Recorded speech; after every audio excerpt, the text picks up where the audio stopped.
एक बूढ़े भिखारी की अनोखी कहानी।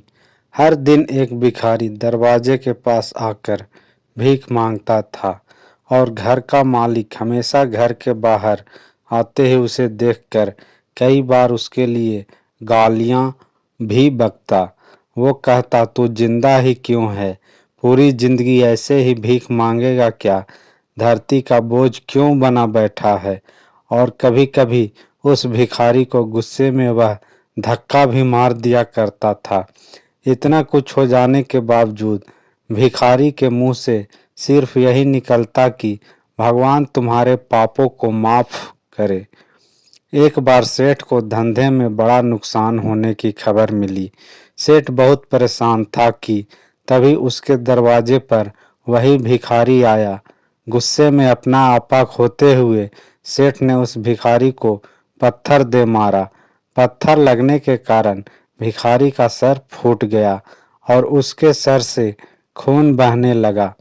फिर भी दर्द से कराहते हुए भिखारी ने इतना ही कहा, भगवान तुम्हारे पाप को माफ करे। भिखारी वहां से चला गया। सेठ सोच में पड़ गए। भिखारी को पत्थर मारा, फिर भी उसने सिर्फ प्रार्थना की। सेठ को गुस्सा शांत हुआ।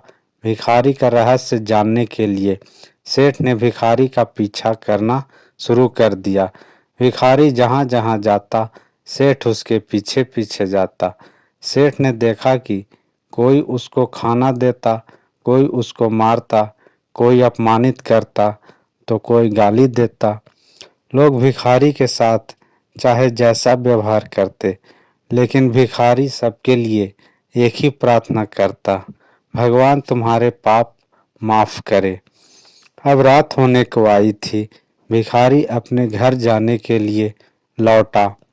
वो अपने घर पहुंच गया, लेकिन सेठ अब भी उसका पीछा कर ही रहा था। एक पुरानी टूटी हुई खटिया पर एक बूढ़ी औरत लेटी हुई थी। काफी कमजोर और बीमार लग रही थी। वह भिखारी की पत्नी थी। अपने पति को वापस आता देख वह खाट से उठ खड़ी हुई। पत्नी ने अपने पति के भीख वाले कटोरे में देखा, उसमें सिर्फ आधी बासी रोटी थी। उसे देखकर वह बोली, आज बस इतना ही मिला? और हाँ, आपके सिर से खून निकल रहा है, ये चोट कैसे लगी?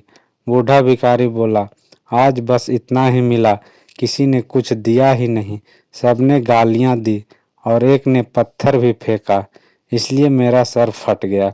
एक गहरी ठंडी सांस लेकर बूढ़ा भिखारी फिर से बोला, यह मेरे ही पापों का फल है। तुम्हें याद है कुछ सालों पहले हम कितने अमीर थे? क्या कुछ नहीं था हमारे पास। हमारे पास हर चीज जरूरत से ज्यादा थी, लेकिन हमने कभी दान नहीं किया।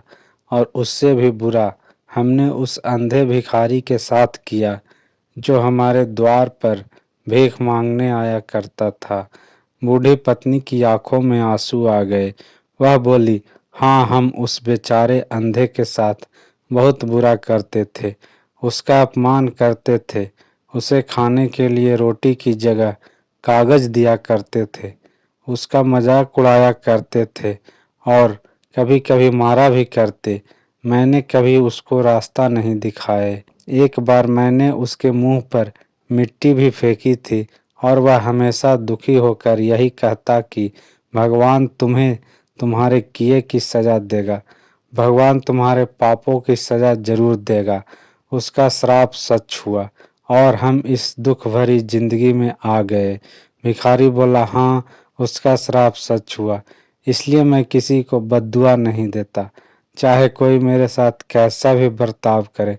मैं हमेशा उसके लिए प्रार्थना करता हूँ। मैं नहीं चाहता कि कोई भी हमारे जैसे जिंदगी का अनुभव करे, किसी को भी हमारे जैसे दुखों का सामना करना पड़े, इसलिए अनजाने में हुए पाप की ऐसी सजा किसी को भी मिले मैं नहीं चाहता। सेठ वहीं पर छुपकर यह सारी बातें सुन रहा था। अब उसे सब कुछ समझ में आ गया था।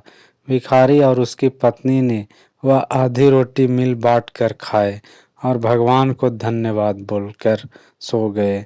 अगले दिन भिखारी फिर से भीख मांगने गया। सेठ के घर के पास जाते ही सेठ ने पहले से गरम रोटी उसके लिए निकाल रखी थी। उसे देते हुए सेठ विनम्रता से बोला, माफ कर दीजिए बाबा, उसे बहुत बड़ी गलती हो गई। बूढ़ा भिखारी बोला, भगवान तेरा भला करे। इतना कहकर वह आगे निकल गया। इस कहानी से जो सीख लेने लायक है वह बड़ी ही सिंपल है कि आदमी चाहे किसी के बारे में बुरा कहे या भला करे, लेकिन भगवान सिर्फ कर्म के हिसाब से उसको फल देता है। क्या हुआ अगर भगवान नहीं देखता है? लेकिन यह बात बिल्कुल सच है, उसके खाते में सबका हिसाब बहुत पक्का होता है। इसलिए जब किसी के लिए कुछ भी करो तो अच्छा ही करो। धन्यवाद। लाइक करें, शेयर करें और हमारे चैनल को जरूर सब्सक्राइब करें। धन्यवाद।